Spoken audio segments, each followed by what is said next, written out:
I am 4Korners, the official DJ of the world champion Toronto Raptors. I'm also a producer, I tour internationally, I do a lot of things in entertainment.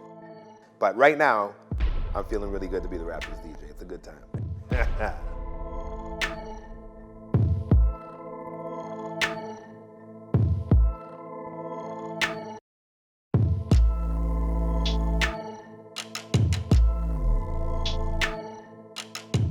An international game. Everybody knows the NBA. So places that I wanted to DJ, like I always wanted to travel, places that I wanted to DJ, if they didn't know who I was, I could at least count on they know the NBA, so I could use that. I'm going into season number 15 with the Raptors. 15, so like I've literally been there twice as long as Kyle Lowry, and he's the longest standing Raptor that we have still right now. I've seen it all, man. When I got there was the Chris Bosh era. I mean, he was our superstar, he was our all-star, and we had some almost situations, but we always just ended up getting our heart broken in the playoffs. And then we've had a lot of years where we didn't even see the playoffs. Like I'm a DJ in clubs outside of that, and I tour around the world. And I knew back those years, I knew as soon as April came, all right, I gotta start making my plans to get around. But Masai Ujiri changed the culture and the entire mentality of what we were doing. And from that point, it's just like been steps in the right direction to the point where I'm like in that same position. At April, I'm like, man, I don't know when I can go on tour because I'm hoping it's not until June. And I mean, we would do well in second round. We made it to the conference finals, and then we got swept the next year, and like a lot of ups and downs. But this year felt good.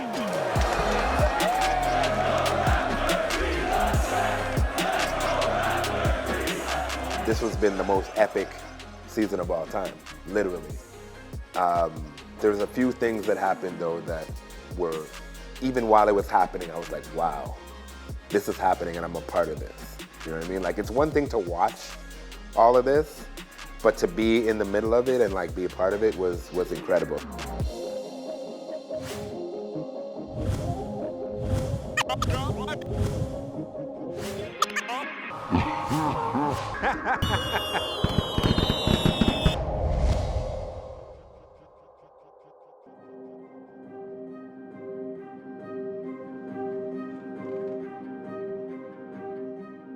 The night that we beat the Sixers, when Kawhi hit the shot. Game! Series! The shot. 15 fourth quarter points by Kawhi Leonard. And the game winner. And like leaving the arena that night was something I will never forget. I park underground at the stadium, and normally after the game, I just drive out and go home. We couldn't get out. There's so many people on the street, we couldn't get out. They had to literally have police officers make a human chain on both sides of the cars and let one car go at a time and like guide us through a sea of people. And like, there was something, I don't know what it was, but like the night was a foggy night. Like the fog came down to the ground, so it looked like a movie when we came out with the lights going through it and all that, and just people. The best thing I could explain it looked like Game of Thrones. It looked like a battleground, but everybody was just cheering and going crazy. And I was like, yo, we did this. Like, and it's everybody. It's not just one kind of person. It's not just young, it's not just old, it's not just black, white, Asian, it's everybody. I've never felt or seen anything like that in my life. It was crazy. That was one. There was like 20 moments like that.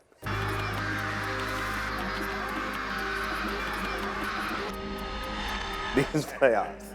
There was the night that right before we beat Milwaukee, the game, like the home game, when I was playing in Jurassic Park. That was a whole thing in itself. Jurassic Park, the area outside the stadium, where we had a stage, and I would DJ, and people would watch the game on the big screen. Drake was there watching the game with us, and it was crazy. It was crazy. That was like the moment when it was like, oh, yo, we're really gonna make it to the finals. And he got on the mic after the game. Check. Look, we play in an American And he league, said, yo, and I promise you a Canadian team is going to be in the finals this year. And dropped the mic and walked off. And like, people went crazy. That was another moment. He was there too when the night we won the championship, he was there. Spraying champagne on my damn computer. Even the night that we made it to the finals. Like, dude, honestly, man, the whole thing is a blur. We just used to watch the games and then go outside. That's what you would do. You watch the game and then you go outside. Every game had thousands and thousands of people on the streets. Every game. For a long time, up until like maybe 3-4 weeks ago, it still didn't almost feel real. Like, it's still a dream. It's still cloudy in my head that I'm like, wow. Now it's settled in. I was like, yeah, we're the champs. Yeah. You know what I mean? I've been saying it. Believe me when I say I've been saying it. I've been saying we are the champions at every party almost, or the champ is here, or something. Trophies, always. But yeah, it's real.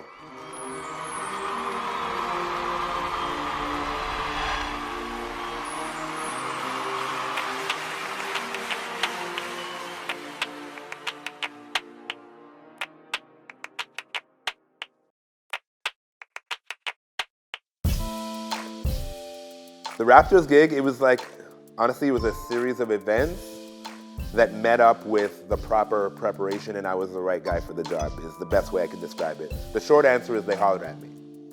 The long answer is I did a bunch of things that I didn't know was gonna lead me to the place where I would be DJing an event, where the right person was there. She slipped me the business card and had a quick conversation saying, yo, we saw the Miami Heat have a DJ, DJ Irie. He's the first NBA DJ. I think he's the first DJ linked to a sports team. I mean, he's the legend, he's the OG, he's the real OG.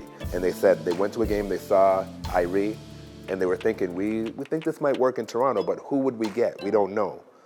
And right place, right time, right guy. I was playing music in a way that blew her away.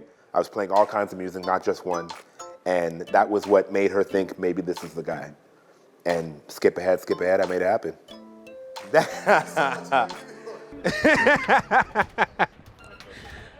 Oh, man. So this is my DJ booth. A lot of people ask me, where are you? I'm at the game, I can't see you. I'm like, I don't know how you cannot see me when I'm in this giant spaceship. But yeah, this is where it happens, where the magic happens.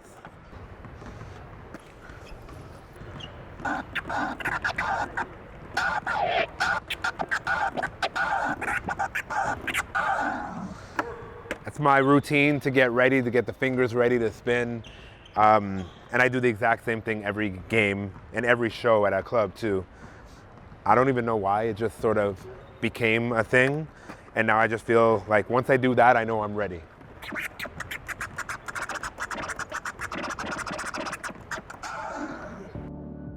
I think there's definitely politics between DJs in general.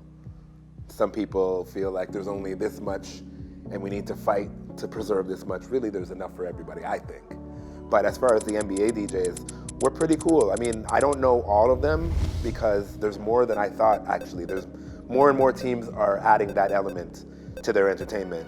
At first, I knew of about 10 of the 30 teams. Now I believe there's 25 teams that have DJs. And I know a few of them. Actually, a few of us have tried to get together, like start an email thread to connect us all and start an Instagram page because we're in a unique position in each of our cities. You know what I mean? Like being a DJ in the clubs or being a DJ on the radio, those are good positions, but they're traditional positions. Being the DJ of a professional sports team, you're reaching so many different kinds of people and in a different way. And in a very legitimate way. Like what I've been doing now 15 years, people that see me would never ever see me in a club.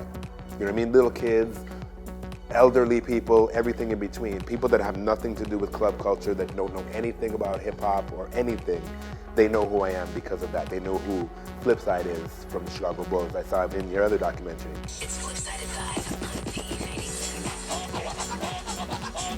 And like so many more. I told you I went to check out a Lakers game and a Clippers game, and I hung out with the guys there too and just see how they do it and how it works.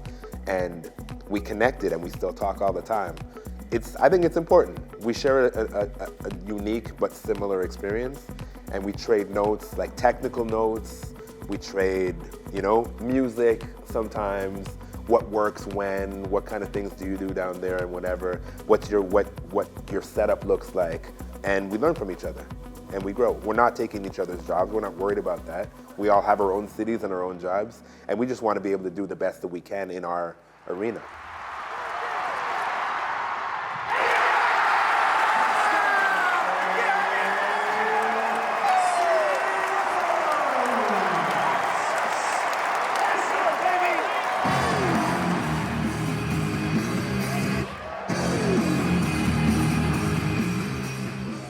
During the game, I'm playing music for everybody, some corny stuff, like, sometimes somebody else sees on Twitter, what are you playing Gangnam Style for? It's like, because the kids like it, you know what I mean? Like, I'm doing all that kind of stuff throughout the game.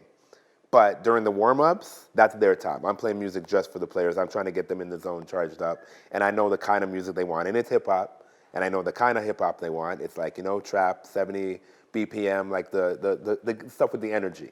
You know what I mean? The stuff that, like, I'm the best, that kind of hip hop. And that's what I run. So, like, songs like J-Rock, Win. You either with me or against me, ho. You know what I mean? Things like that.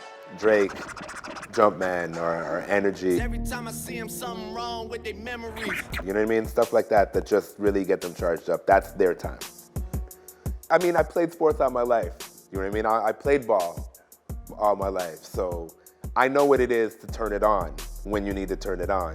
And I don't know, man, like, they don't really ask too much. They're all really professional and they're out to do their job, and you know what I mean? And they trust me, I guess, because I haven't had anybody ever tell me, I don't like that you're playing this, not once. Like, as a player, when you're playing just any team versus, okay, you're playing LeBron tonight, it's a different feel, right? Like, you gotta bring it. You gotta be on your A game today.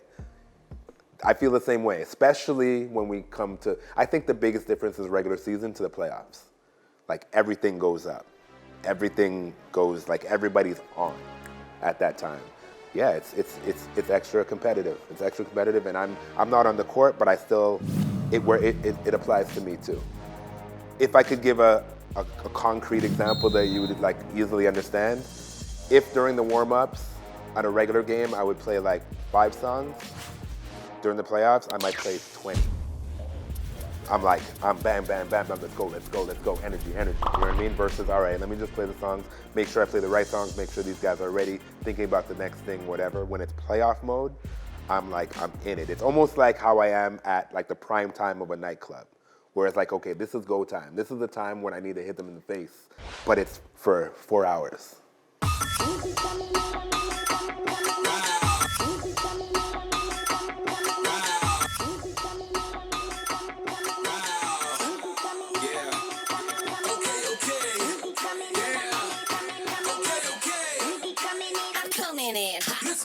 I mean, it's an interesting time because hip-hop is now officially the most popular music in the world, where it's always been, like, when it started, people thought it was just a fad. People didn't even understand it. It wasn't on the radio, and it's gone through all this growing to now it's the point where it's big business. It's been big business, but it's bigger now than rock. It's bigger than country. It's bigger than electronic music, and that's a crazy thought that, we as a culture kind of created that.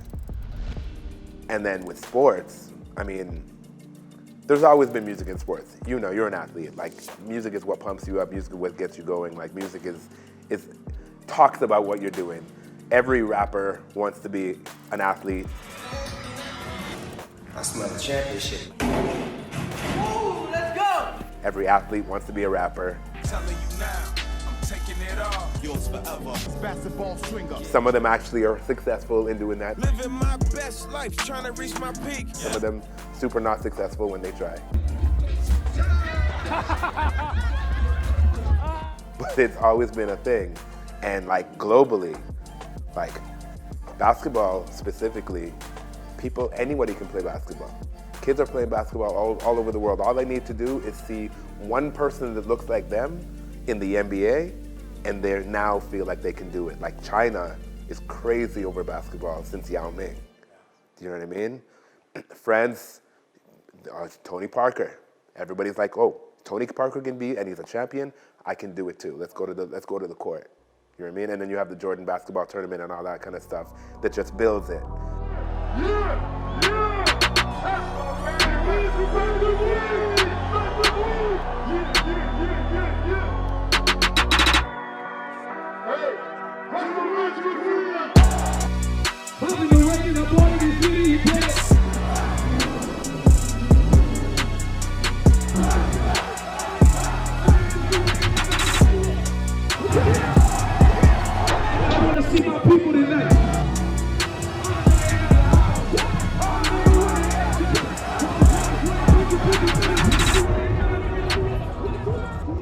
In Canada, like the Raptors winning the championship, the Raptors even being there in the first place. Let me put it that way, because the Raptors got there in 1995.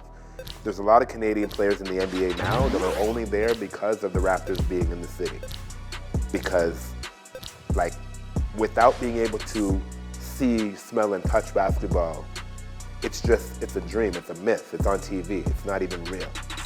Once it became real, like now, we can do it. And then you see one, and you see another, and you see another in the league, and that just makes kids realize this is a real thing. And that's happening everywhere in the world.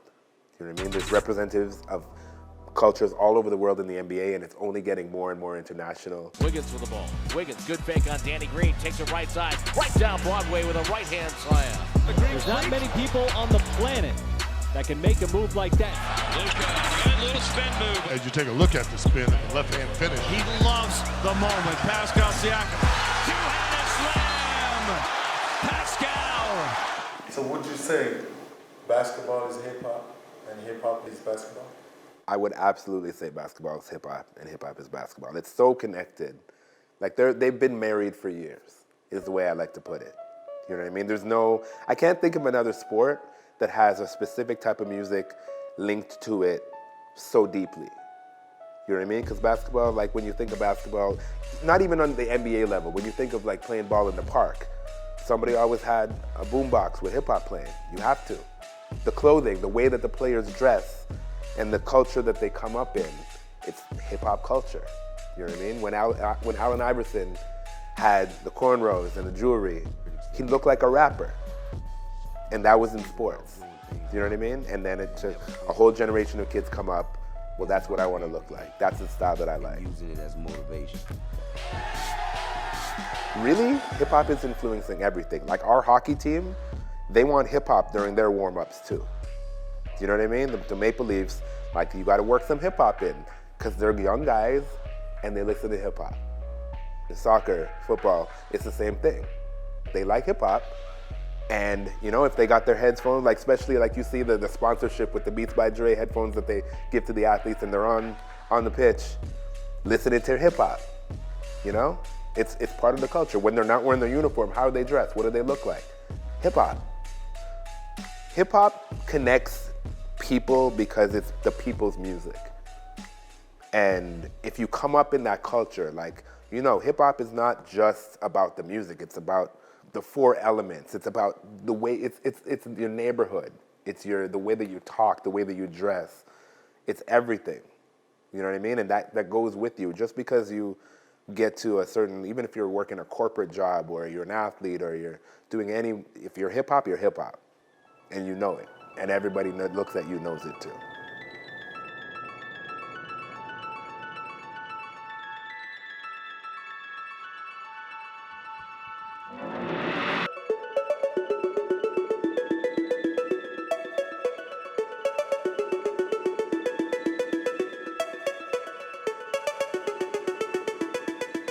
I'm deciding between two. Okay. Buffalo.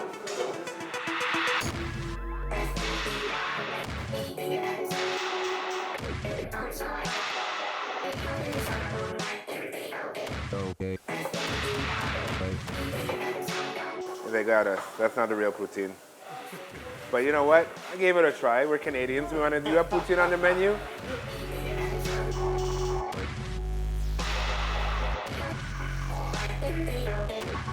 I'm around the world all the time. I'm in different countries, different cities. That's the beauty of being a touring DJ. Ready.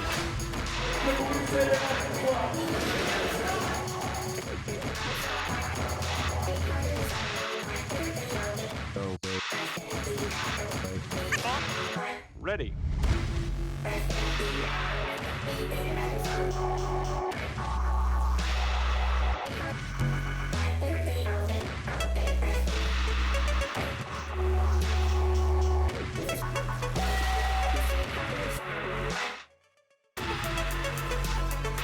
And I'm being exposed to music that I might not be exposed to if I was just at home in Toronto. Like, I mean, we all have the internet, we all have Spotify, Apple Music, all that, but you have to know what to search to be able to get these songs. When I'm around the world, and especially when I'm connecting with other DJs, they tell me what's hot.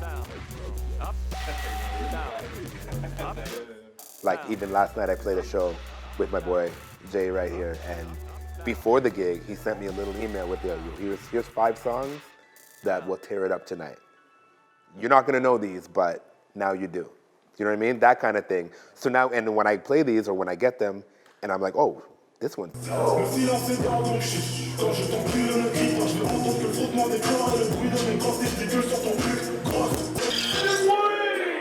Now I take those back. And when I'm in Toronto, and when I'm at the games or in the clubs or on the radio, I'm sliding in these songs that I learned in other countries, and people definitely don't know them. I'm the one that shows them that. You know what I mean? But being that Toronto is such a multicultural city, I'm always surprised that there's always people that know this stuff. There's people that are, oh wow, yo, French people are like, yo, he's playing Damso, yo, he's playing, you know what I mean? Like, they're excited. So it's dope. If I play some African music, the African community gets crazy. You know what I mean? Because they're not used to hearing their music in that kind of place. Yeah. So I think it's amazing that I get to do that. Again, it's exposing new music and new artists to a large audience. I always want to make sure that I'm using my platform to help artists get their music heard. I think it's my job. It's not just my job to play the hot songs that everybody knows.